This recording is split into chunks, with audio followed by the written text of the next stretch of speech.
और यहां से क्वेश्चन एग्जाम में आता ही आता है। लास्ट वीडियो है ये determination of income and employment की। अब वो महंगाई कर देंगे, प्राइस बढ़ा देंगे, लोगों को लूट खसोट मचानी शुरू कर देंगे। हेलो गाइस, मैं आपका भाई दोस्त educator of economics love Kaushik स्वागत करता हूं आपका पढ़ ले कॉमर्स की सेवा में। और आज की क्लास में 12वीं क्लास वालों के लिए जो सबसे बड़ी यूनिट्स है ना मैक्रो इकोनॉमिक्स में, जिसका नाम है determination of income and employment, उसकी लास्ट वीडियो है ये। और यहां से क्वेश्चन एग्जाम में आता ही आता है। तो इस चीज को बारीकी से अपने दिमाग में घुसा लो कि यहां से क्वेश्चन आएगा ही आएगा। और मुझे ये वीडियो देखनी बहुत ज्यादा जरूरी है। और ये टफ टॉपिक है, इजी टॉपिक नहीं है, और मैं इसको इजी बना दूंगा अगर आप एक लय के अंदर एक हिसाब किताब से बिल्कुल बेसिक से मेरे साथ बने रहोगे। जो चीजें मैं तुम्हें बताने की कोशिश कर रहा हूं उन चीजों को प्लीज दिमाग में रखना। कोई भी डाउट हो तो कमेंट सेक्शन में बता देना, क्योंकि ये चीजें क्रिस्टल क्लियर होनी जरूरी है। ये तो वो टाइम है जब तुम्हारा मन है पढ़ने का, क्योंकि तुम ये वीडियो देख रहे हो तो ऑब्वियसली मन है। एक टाइम तब आएगा जब तुम्हारे स्कूल के प्री बोर्ड होंगे या फिर फाइनल बोर्ड होंगे, तब प्रेशर हो सकता है।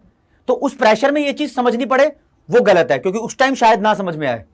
अभी अभी हल्के में ले रहे हो ना, धीरे धीरे अपने स्मूथ चला रहे हो, 12th क्लास को पढ़ते हुए चल रहे हो, तो समझ में आ जाएगा। बहुत बढ़िया। तो लास्ट वीडियो है ये determination of income and employment की। आप यूं बोल सकते हो कि हाँ, इसके बाद नया चैप्टर शुरू हो जाएगा। तो यहां पर दोस्तों मैं आपको करा रहा हूं इन्फ्लेशनरी गैप और डिफ्लेशनरी गैप। तो नाम जैसे दिख रहा है कि इन्फ्लेशनरी गैप है तो इन्फ्लेशन से रिलेटेड बात होगी। तो मैं यहां पर थोड़ा सा इन्फ्लेशन भी बता देता हूं। इन्फ्लेशन कुछ बच्चों को थोड़ा सा डाउट रहता है। इन्फ्लेशन को हिंदी में महंगाई बोलते हैं। तो महंगाई क्या होती है? देखो, छोले भटूरे के प्राइस बढ़ गए, ये इन्फ्लेशन नहीं है। एप्पल के प्राइस बढ़ गए, ये इन्फ्लेशन नहीं है। मतलब एक दो चीजों के प्राइस बढ़ना इन्फ्लेशन नहीं होता। इकोनॉमी में ऑलमोस्ट सभी चीजों के प्राइस बढ़ना इन्फ्लेशन होता है। और बढ़ना नहीं, वो लगातार बढ़ते रहे तो इन्फ्लेशन होता है। Continuous rise in the price level. Price level मतलब हर एक चीज के प्राइस का एवरेज प्राइस की बात कर रहे हैं पूरी इकोनॉमी में, पूरे देश के अंदर। और जब हर चीज का प्राइस सस्ता होता रहे और कॉन्टिन्यूसली रुके ना वो, अब तुम कहोगे कब तक ना रुके, ठीक है, जब तक ना रुके तब तक की बात कर रहे हैं, चाहे 1 महीना 2 महीना 3 महीना। अब इसमें भी कुछ डिटेल है। देखो, डिफ्लेशन से बना है डिफ्लेशनरी गैप। इसका मतलब होता है प्राइस लेवल का कम होना, ठीक है। इस बात को ढंग से देख लेना। यानी यहां पर हर चीज का प्राइस धीरे धीरे कम होता रहता है। सबसे नुकसानदायक इन्फ्लेशन से बेकार सिचुएशन डिफ्लेशन है। अब तुम सोचोगे ओहो, इन्फ्लेशन से बेकार सिचुएशन डिफ्लेशन कैसे हो गई? महंगाई बेकार है, चीजें सस्ती हो रही है तो बहुत बढ़िया है। नहीं, चीजें सस्ती हो रही तो देखो क्या है, चीजें सस्ती हो रही हैं तो जो कंपनी सामान बेच रही हैं उनका प्रॉफिट लेवल कम हो रहा है, क्योंकि प्राइस के साथ ही उनका प्रॉफिट जुड़ा होता है ना। ज्यादा प्राइस है तो ज्यादा प्रॉफिट है। अब चीजें सस्ती, उनका प्रॉफिट कम होगा तो अब उनको, मतलब प्रॉफिट कम है तो धीरे धीरे वो लॉस की सिचुएशन में भी जा सकते हैं। ये डिपेंड करता है कि कितने लंबे समय तक देश के अंदर प्राइस कम होते रहे हैं। तो ये फालतू में नहीं नीडेड है। फिर यहां तो लोगों की नौकरियां चली जाएंगी। यहां पर कंपनियां जब लॉस में जाएंगी, प्रॉफिट कम हो जाएगा तो लोगों की नौकरियां कम हो जाएंगी। तो यार बेरोजगारी आ जाएगी, उससे गरीबी आ जाएगी। जब गरीबी आ जाएगी तो वो लोग सामान और नहीं खरीद पाएंगे देश में। क्योंकि पैसा कम हो गया ना पब्लिक के पास पैसा कम हो गया तो और सामान नहीं खरीद पाएंगे। फिर कंपनी बर्बाद हो जाएगी क्योंकि सामान बिकेगा नहीं। तो पूरी ये साइकिल चलती रहती है, देश बर्बादी की तरफ चला जाता है। अगर आपको मैं बताऊं कि डिफ्लेशन की सिचुएशन एक देश में चलती रहे, मतलब ऐसे गिरती रहे प्राइस लेवल, तो ये लंबे समय तक अगर टिकी रहे तो इसको ही बोलते हैं रिसेशन। रिसेशन इसको ही बोलते हैं। और रिसेशन ना ठीक हो 6 से 8 महीने तक, अगर 3 महीने तक प्राइस कम होते रहे तो रिसेशन अगर 6 से 8-9 महीने तक ठीक ना हो तो ये कन्वर्ट हो जाता है और भयानक रूप ले लेता है। उसे बोलते हैं ये कंट्री चली गई डिप्रेशन में।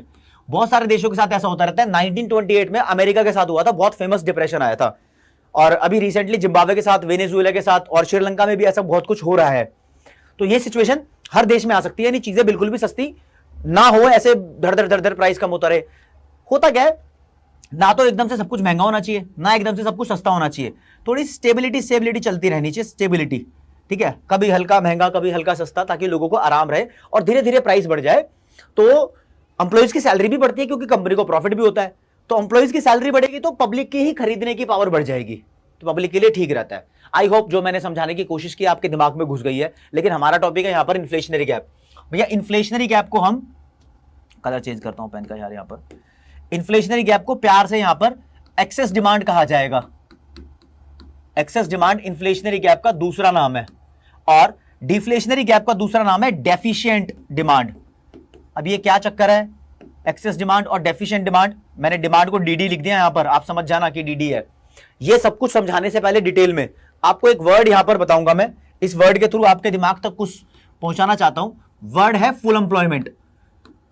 फुल एम्प्लॉयमेंट का मतलब तुम्हारे दिमाग में ये नजर आता होगा, नजर भी आता है और फील भी होता है, देखो दिमाग से, ऐसा नहीं आंखों की जरूरत पड़ती है।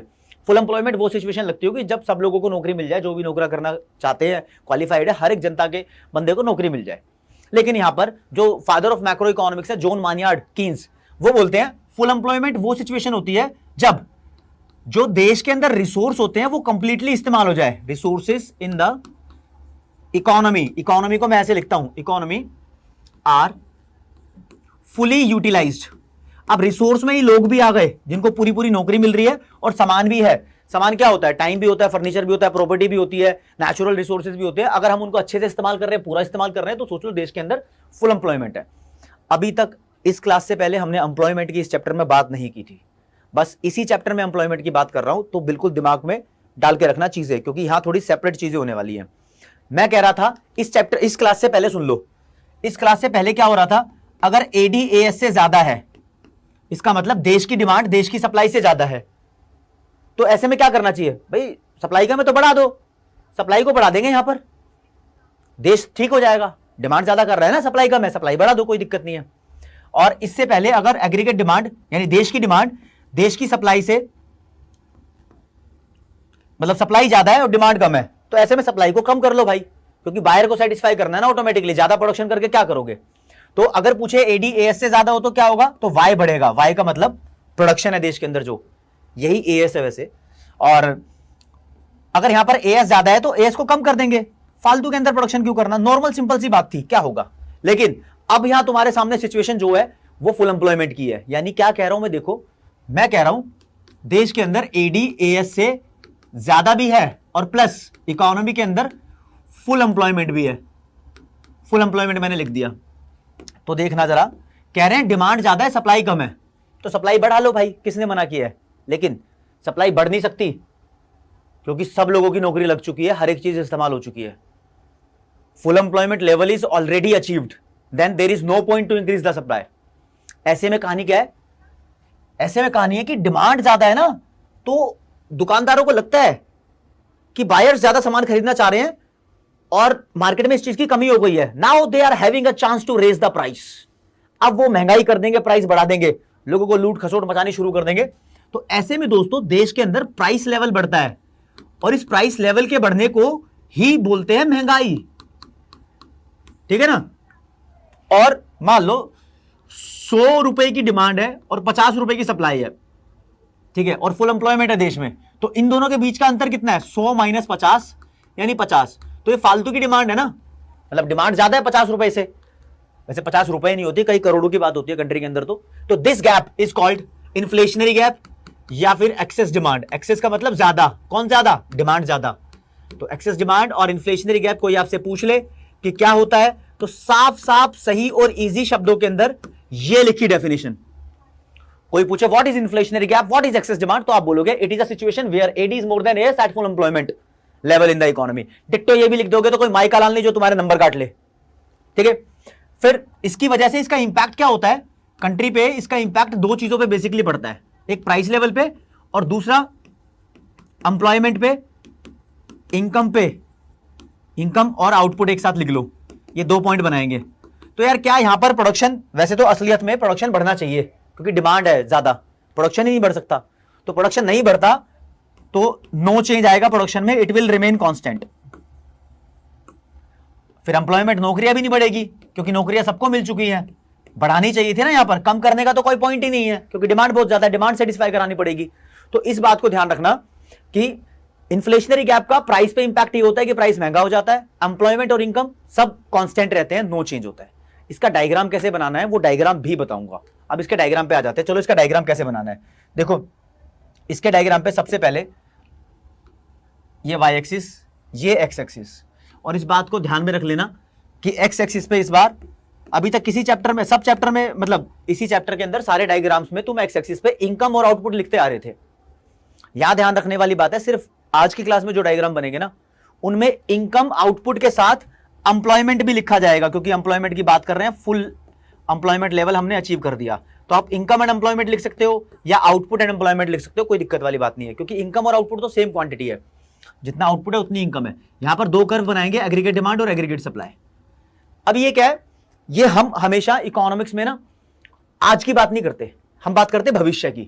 मान लो आज तुम्हारी जेब में 5 रुपए हैं, क्या करें 5 रुपए है तो भविष्य में 5 करोड़ कमाने हैं ना, उसके लिए पॉलिसी बनती है। आज देश के अंदर 100 रुपए की डिमांड है, क्या करें, लेकिन भविष्य में वो डिमांड ज्यादा करनी है, भविष्य के अंदर सब कुछ अच्छा होना चाहिए, तो उसकी बात करते हैं इकोनॉमिक्स में। तो यहां पर हम एक सिचुएशन एज्यूम कर लेते हैं, मानो कि देश में जब फुल एम्प्लॉयमेंट होगी, ये मान लिया, असलियत में पता नहीं होती नहीं होती, क्या लगता है आपको, कमेंट सेक्शन में बताओ, फिर मैं उसका आंसर दूंगा। मान लो देश के अंदर फुल एम्प्लॉयमेंट हो गई, हर एक रिसोर्स फुली यूटिलाइज हो गया, तब देश के अंदर कितनी डिमांड होगी और कितनी सप्लाई होगी, ये अज्यूम कर लेते हैं।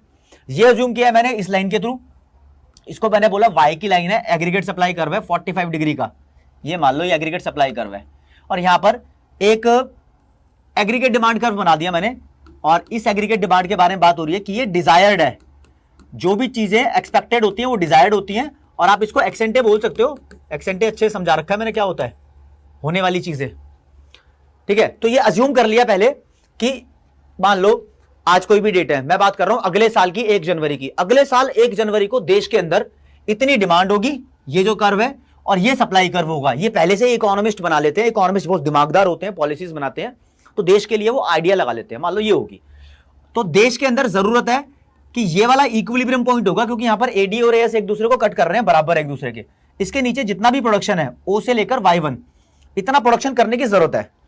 लेकिन क्या ये सिचुएशन अज्यूम कर ली है, जब वो समय नजदीक आएगा, 1 जनवरी आएगी, नया साल आएगा, तो एग्रीगेट डिमांड क्या इतनी ही होगी, लोग इतनी डिमांड करेंगे जितना पहले से एक्सपेक्ट किया है।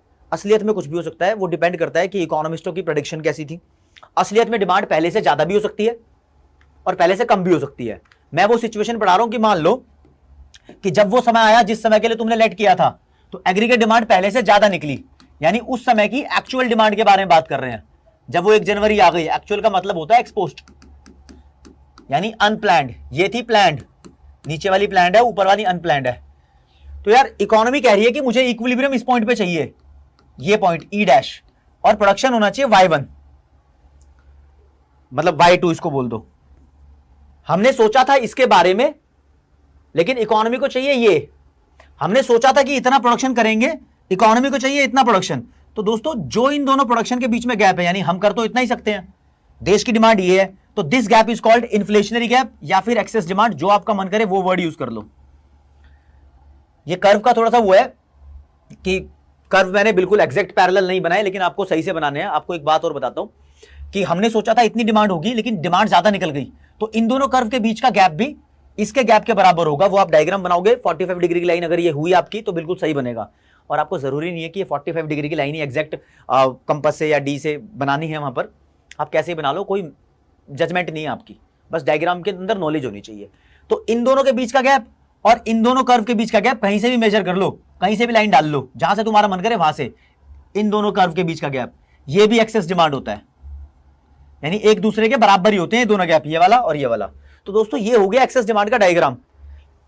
अभी बताऊंगा आपको इसके अपोजिट जो डिफ्लेशनरी गैप है। अगर मैं बोलूं देश के अंदर एग्रीगेट डिमांड कम है, एग्रीगेट सप्लाई ज्यादा है और फुल एम्प्लॉयमेंट भी है, यानी जिन लोगों को नौकरी मिलनी चाहिए थी सबको नौकरी मिल गई, लेकिन प्रोडक्शन ज्यादा हो रहा है, प्रोडक्शन मान लो हो रहा है 100 यूनिट का, लेकिन लोग खरीदना नहीं चाहते, लोग चाहते हैं 60 यूनिट्स। तो जो 40 यूनिट का गैप है, this gap is called deficient demand या डिफ्लेशनरी गैप, क्योंकि डिमांड की कमी है, डिमांड कम है, सप्लाई ज्यादा है। तो यहां पर यह समझना बहुत जरूरी है। अब इसका इंपैक्ट क्या होगा कंट्री के प्राइस के ऊपर, वो इंपैक्ट जान लो। Impact is also important. Impact के चक्कर में बताऊंगा सबसे पहले प्राइस लेवल पे। भाई लोग खरीदना नहीं चाह रहे सामान, प्रोड्यूसर प्रोड्यूस करना चाह रहे हैं, यानी प्रोडक्शन है, तो ऐसे में उनका सामान बिकेगा नहीं प्रोड्यूसर का, जब बिकेगा नहीं तो उनको सस्ते प्राइस में बेचना पड़ेगा बाद में। तो यहां पर अगर बात करेंगे तो प्राइस लेवल इकोनॉमी का कम होने लग जाएगा। दूसरा, इनकम और आउटपुट पर क्या फर्क पड़ेगा, ये मैंने लिखा है आउटपुट, फिर लिख रहा हूं एम्प्लॉयमेंट।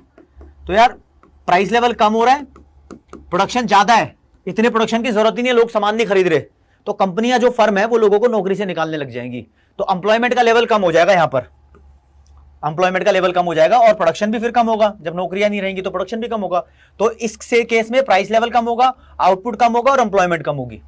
इसको मैं डायग्राम से कैसे समझाऊं, लेकिन इसके लिए भी हमें एक सिचुएशन एज्यूम करनी पड़ती है। ये मान लो यहां पर एक्स एक्सिस पे वही इनकम एंड एम्प्लॉयमेंट लिख रहे हैं। मानो कि ये एग्रीगेट सप्लाई कर्व है 45 डिग्री लाइन, ये यहां पर बना लिया, और देश के अंदर सोचा है किसी एक फ्यूचर की डेट पे कि ये वाला जो व्हाइट कलर से एग्रीगेट डिमांड कर्व बनाया है, तो देश की टोटल डिमांड इतनी होगी और देश को फुल एम्प्लॉयमेंट का इक्विलिब्रियम यहां पर मिलेगा E1 पॉइंट पे। और देश के अंदर जब भी वो डेट आएगी तो OY1 इक्विलिब्रियम पॉइंट होगा कंट्री का, ये सोच लिया। लेकिन ये तो सोची हुई सिचुएशन है, अज्यूम कर रखी है। जब वो दिन नजदीक आएगा, मान लो 1 जनवरी की बात कर रहे हैं, तो एग्रीगेट डिमांड इससे ज्यादा भी हो सकती है असलियत में, इससे कम भी हो सकती है। ज्यादा निकली तो एक्सेस डिमांड हो जाएगा, लेकिन अगर वो एग्रीगेट डिमांड इससे कम निकली, मान लो यहां की बात कर रहे हैं, यहां पर आई असलियत की डिमांड, तो ये एक्चुअल डिमांड है एक्सपोज्ड, तो इन दोनों डिमांड के बीच में जो गैप है वो डेफिशिएंट डिमांड हो जाएगा।